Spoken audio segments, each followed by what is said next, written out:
Saat ini juga kalau kita lihat ya, air lautnya sedang goyang ataupun 25 meter ya, dengan diameter ataupun manusia yang memukul-mukul ya, karena ketika menggunakan jekan pemancangan ya. Jadi di lapisan video. Assalamualaikum warahmatullahi wabarakatuh. Halo teman-teman, apa kabar kan semuanya? Mudah-mudahan kan pada sehat ya, amin. Kembali lagi sama saya Abdul Fattah Arifin, dan kali ini saya kembali ke pesisir utara Jakarta. Karena pesisir utara Jakarta ini belakangan ini banjirop ya, utara dan barat sebenarnya teman-teman. Karena memang permasalahan utama saudara-saudara kita di pesisir ya, yaitu banjirop.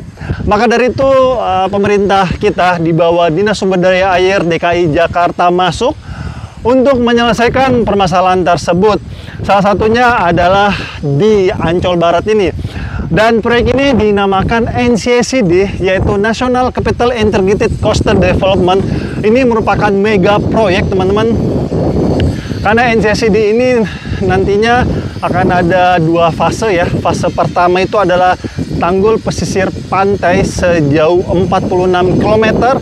Habis itu fase B-nya adalah Giant Seawall. Nah, ini Giant Seawall ini kita menanti nih, apakah beneran akan dibangun tanggul laut ya, bukan tanggul pantai lagi tapi tanggul laut. Kenapa laut? Karena dia akan masuk ke tengah lautan ya, dan itu nanti akan berbentuk pakan burung Garuda. Wah, keren ya. Kita menunggu saja ya. Dan ini katanya presiden terpilih kita Pak Prabowo ya, insya Allah katanya akan merealisasikan. Dan ini proyek merupakan proyek jangka panjang yang Giant Seawall ya, karena membutuhkan investor asing yang masuk, karena akan menghabiskan ratusan triliun teman-teman. Kita doakan ya, karena ini menyangkut kemaslahatan umat pastinya. Oke, oh iya teman-teman, Dinas Sumber Daya Air DKI Jakarta itu mendapatkan 6 wilayah ya, seperti Kamal Muara, terus Nizam Zaman Timur, terus Kali Blencong, Muara Angke, Pantai Mutiara, dan Sunda Kelapa, ataupun tepat di saat ini kita berdiri ataupun saya berdiri teman-teman. Dan alhamdulillah penanggulan ini sudah terlihat manfaatnya ya, bahwa bisa menahan lah ya, paling tidak menahan ombak dulu deh. Karena kalau untuk menahan rob kayaknya belum ya, karena masih ada lubang-lubangnya, sebelah sana lubang, terus di sebelah sana juga masih lubang ya. Maksudnya lubangnya itu karena belum tertutup tanggul ini. Nah teman-teman, tanggul ini kurang lebih 1000 meter ataupun 1 kilo panjangnya. Berawal dari Hasahimas ya, di ujung sana. Di ujung sana juga alhamdulillah kalau kita lihat progresnya sudah hampir selesai ya, tinggal balok Kempinbib naik. Habis itu dia akan terus berlanjut terus menuju ke Pelabuhan Batavia teman-teman. Jadi nanti Pelabuhan Batavia itu akan berlanjut teman-teman, akan berlanjut terus melingkar sejauh 46 km, di mana saat ini sudah dilakukan penanggulan kurang lebih 12 km. Nah, 12 km ini kalian bisa lihat di playlist dari channel ini. Kalian pilih aja NCSD ataupun tanggul laut. Di situ kalian bisa lihat upaya pemerintah kita, salah satunya dari Dinas Sumber Daya Air DKI Jakarta, itu sudah melakukan penanggulan teman-teman. Dan saat ini masuk ke tahap berikutnya ya, di Ancol Barat. Nah, Ancol Barat sendiri ini nanti akan ada 2 tahap juga ya. Tahap pertama ya itu tadi yang saya jelaskan ya, dari Hasahimas menuju ke belakang belakang dari gambar ini ataupun video ini ya. Sebelumnya itu ke Pelabuhan Marina Batavia. Habis itu tahap keduanya itu dari Hasahimas menuju ke sana ya, Cilincing kalau tidak salah, ke arah Cilincing ataupun ke Stadion JIS teman-teman. Kalau dari sini kelihatan nih Stadion JIS nih teman-teman. Bentar ya, saya zoom dulu. Nah, kelihatan nggak tuh? Nah, itu dia kanan atas stadion yang paling fenomenal ya, yang ramai terus di pembahasannya. Seperti itu. Nah, saya akan sedikit menceritakan ya, ataupun menjelaskan material apa yang digunakan di tanggul laut ini ataupun NCSD. Nah, tanggul laut ini menggunakan spoon pel dengan panjang kurang lebih 25 meter ya, dengan diameter kurang lebih 1,5 meter sampai 2 meter teman-teman diameternya, dan masuk ke dalam tanah ke dasar laut itu kurang lebih 18 sampai 19 meter, dan naik ke atas itu sekitar 4 sampai 5 meter. Nah, ini mungkin kalian lihat ini hanya sekitar 3 meter naik ya, karena saat ini sedang banjir rob teman-teman, ataupun air rob ya. Jadi terlihat pendek ini tanggul, padahal ini tanggul tinggi ketika airnya surut teman-teman. Nah, kalian mungkin juga akan bertanya, Bang, itu kan sela-sela dari spoon pel itu bulat ya Bang ya, bagaimana bisa menahan rembesan air dari sela-sela spoon pel tersebut? Nah, kalau kalian lihat di sini ya, ini kalau saat ini memang sudah selesai, tetapi yang sebelumnya, video-video sebelumnya, kalian bisa lihat bahwa di tengah-tengahnya itu ada namanya city joint. Kenapa city? CT ya, city joint, karena female to male ya, jadi saling mengikat, dan nantinya di sela-sela spoon pel, di sela-sela city joint tersebut akan dimasukkan beton K600 ya, yang sangat cair sekali untuk dimasukkan ke dalam sela-sela tersebut, dan diharapkan ya, mudah-mudahan dengan sistem city joint itu tidak ada lagi rembesan-rembesan dari sela-sela spoon pel satu dengan spoon pel yang lainnya. Nah, setelah melakukan pemancangan, di atasnya itu teman-teman, di atas dari spoon pel tersebut akan dibobok, dihancurkan untuk dimasukkan namanya raft foundation camping bib, ataupun rangkaian-rangkaian besi yang akan diinstal di dalam spoon pel tersebut. Nah, setelah itu maka barulah dilakukan perakitan, diikat segala macam ya, dan barulah dimasukkan konkrit. Dan saat ini alhamdulillah sudah beberapa bagian ya, sekitar 100 meter mungkin ya, 100 meter ini sudah selesai di balok bibitnya sudah selesai, dan saat ini sedang dipapas-papas biar enak dipandang mata ya, karena ice sketching itu perlu teman-temannya, ataupun gaya itu perlu, dan tentunya kualitas di nomor satu kan. Nah, apalagi ya yang saya mau jawab? Wah, di kolom komentar ini banyak yang menanyakan, Bang, kenapa di tengah-tengah sini ya, di tengah-tengah sini kosong, kenapa tidak dipasangin namanya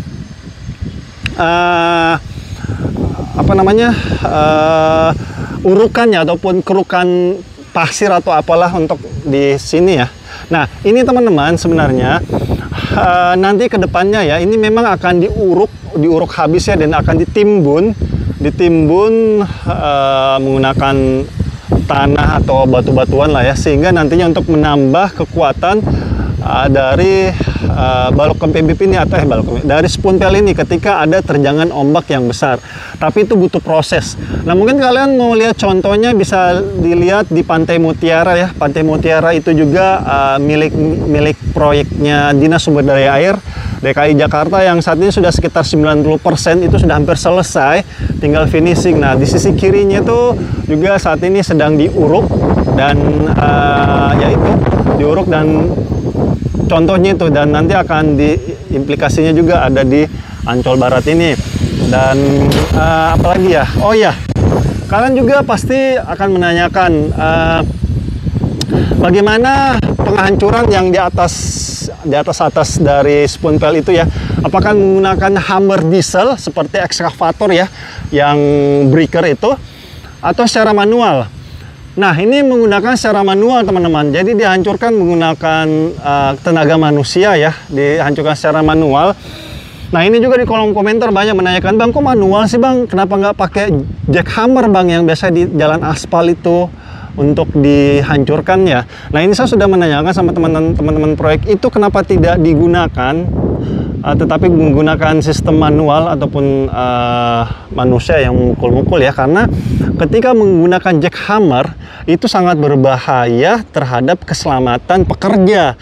bahayanya di mana ketika dibor ya, dibor itu menggunakan jackhammer misalnya. Nah, diameter dari spoon pel ini kan dia tidak terisi tengahnya ya, dan tipis. Tipisnya ini bukan spoon pelnya yang tipis, tapi memang lingkarannya itu tidak padat sampai tengah, teman-teman. Nah, maka dari itu diakibatkan ataupun ditakutkan ketika ditekan turun ke bawah, itu kan pasti akan ditekan terus tiba-tiba licin dan kepleset mata bornya, itu sangat berbahaya. Pekerja kita bisa ikut nyemplung sama jackhammernya sendiri. Jadi itu maka dari itu teman-teman proyek tidak menggunakan sistem jackhammer itu, tetapi menggunakan secara manual ya, ataupun menggunakan palu-palu yang biasa di tempat proyek itu dihancur-hancurkan secara manual seperti itu. Oke, kita akan menuju ke sana ya, ke tempat proyek yang ada alat beratnya ya. Karena kalian pasti akan penasaran kan gimana sih on the spotnya nih. Sebentar, kunci motor mana nih? Saya akan menggunakan sepeda motor, teman-teman.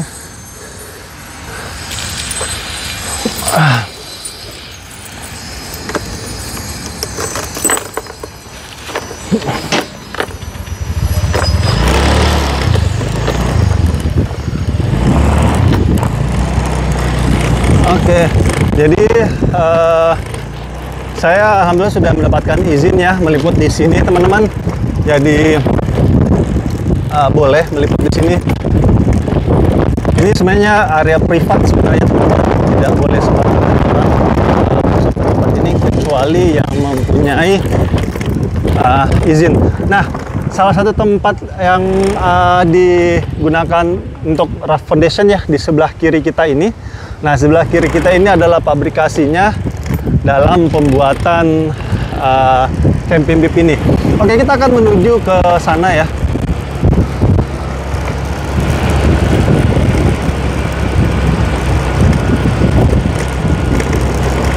Ini area dulunya ini katanya merupakan pabrik kaca di sini, Asahimas.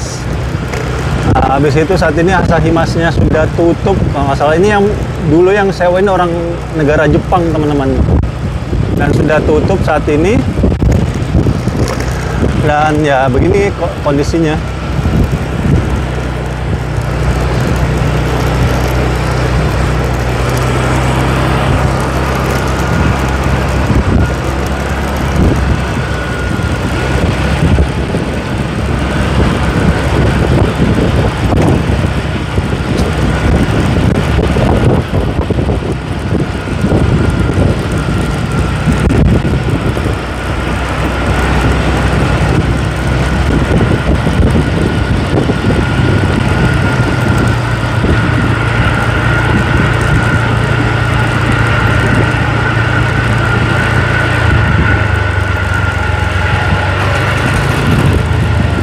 Oke, kita sudah tiba di lokasi. Kita akan lihat langsung ya. Oh, saat ini sudah selesai pemancangan kayaknya. Tunggu sebentar ya, kita lihat.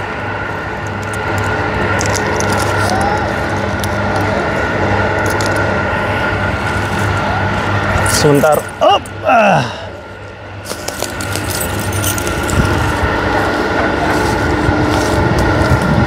Terima kasih, Pak. Oke, teman-teman, saat ini kita sedang berada persis di site operasi ya, di tempat ini. Teman-teman, proyek baru saja berhasil melakukan pemancangan ya. Jadi di lapisan video ini ya, itu kalian bisa lihat untuk boring yang ini tadinya ini ada agak tinggi, saat ini sudah selesai ya, sudah selesai pemancangan. Dan mungkin kalian akan menanyakan, Bang, ini kok ada yang tinggi sendiri, ada yang pendek, ada yang rata gitu. Nah, ini teman-teman, kenapa ada yang rata, ada yang tinggi sedikit ya? Itu karena ketika pemancangan didapat ini, teman-teman, ketemu dengan batu kali di indikasi ya. Indikasinya itu ada batu kali ataupun batu gunung yang sangat besar sekali. Jadi itu yang mengakibatkan ya nggak bisa dipancang sampai habis full ke dalamnya, dan ini masih menunggu sebenarnya.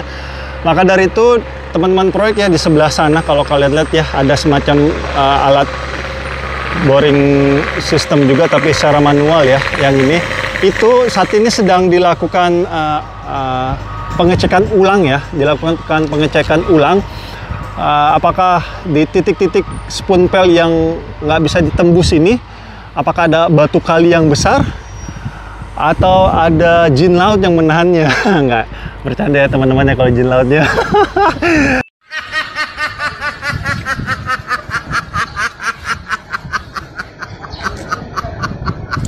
Maaf ya, saya suka bercanda soalnya.